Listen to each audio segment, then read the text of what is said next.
Cost of goods sold is the topic of conversation today, and actually I'm going to get through a couple of tabs today because we've seen some of them before, and these are not as involved as the previous two on the customer analysis and the customer acquisition costs. So cost of goods sold. Essentially, this is a real simple calculation of what it costs us to provide the product or service that we're offering the customer. Direct costs, some of them, there's some indirect labor involved here too. We're going to go through that, but mostly these are costs directly involved in creating the product or service, okay? We're not talking about the salary of the CEO or the chief marketing officer or whatever else it might be.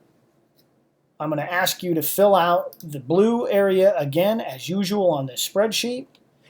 And I've given you some examples over here. So we've got three basic categories: direct materials, direct labor, and manufacturing overhead.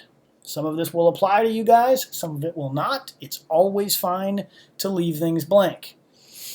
Direct material, costs that go directly into the product or service produced. For example, if you're manufacturing toys, the plastic would go here. Or if you're a doctor, hypodermic needles would go here. This is the direct materials to building your product, right? Direct labor goes here. Wages, benefits, insurance paid to employees who are building the toys, right? So workers on the assembly line, food servers in restaurants. These are folks directly involved, or chefs, right, in producing the goods and services. So those numbers go here, and then there's calculations to give you totals. Manufacturing overhead, the last part, costs related to any machinery required to create it, right, and cost to operate it. So in a restaurant, the commercial kitchen equipment, cleaning supplies, whatever it's required to maintain the equipment also goes here. So these are direct costs that get to a cost of goods sold for each category, and the total will be here. Really important because it's going to give you the calculation for this. Revenue minus, or sales minus cost of goods sold will get you your gross margin. And we'll talk more about that when we get to the income statement itself, but these gross margins are really easy to benchmark between industries to see whether or not you are paying too much, or if you have an advantage by paying too little. Not too little, there's no such thing probably as too little. If you have an advantage in the marketplace because your cost of goods is cheaper or more expensive. The next tab is this pricing analysis that we have looked at before. So I don't need to spend a lot of time on this because you've already done the exercise, but I will spend a bit of time because now it may make more sense as we filled out some of these other sheets on this spreadsheet. The cost of goods sold is super helpful to come up with these per item costs. Remember, variable costs are those costs that are going to fluctuate based on how many you create, how many you sell of whatever product or service. And then we have our channels. Remember, this is direct to the consumer. I think the example we used in our assignment was a rock band, so this would be the band selling CDs to the folks at the concert. This would be the band selling CDs to a retailer to then sell to the customer. This channel would be the rock band giving CDs or selling CDs to a wholesaler who then gets them into the hands of a lot of different retailers. And then this would be the channel where the rock band has a website and sells the CDs direct to the consumer through their website. Slightly different costs than the direct to consumer at the concert, as you can imagine. So we want to have different prices based on different channels. So per item costs, what is it? And there's a whole lot here. You can add them as you see fit. Anytime you see it in blue, change it, right?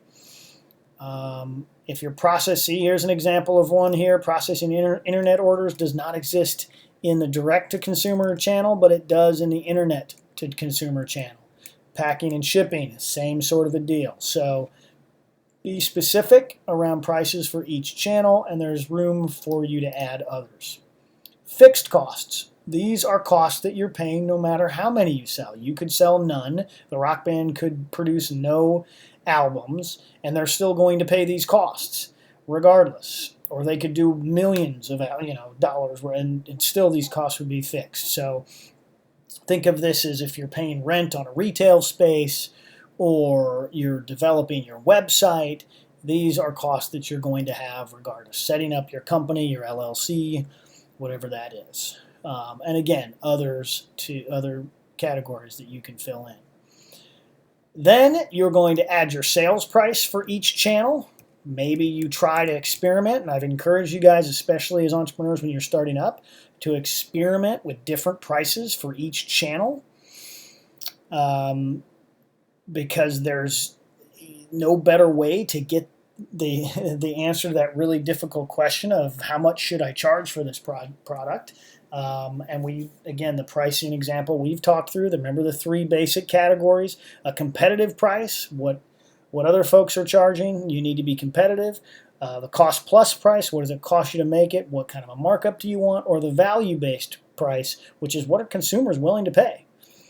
So add that here. Then there's markups. I've left, you get to play with these. I've left some kind of typical ones: retail markups, distributor, wholesale markups, and then you'll calculate, it will calculate your revenue per channel. Then you will have projected sales volume, right? You're going to obviously sell less at a show than you are through a retailer, right? So these numbers should vary based on the channel as well, and then the number of purchases it will calculate, and then the rest of the spreadsheet calculates down to your gross profit. So play with this. This is your second tab from this video. I will stop it now and spend the rest of the time talking about building the spreadsheet from, or the pro forma financials from all of these inputs.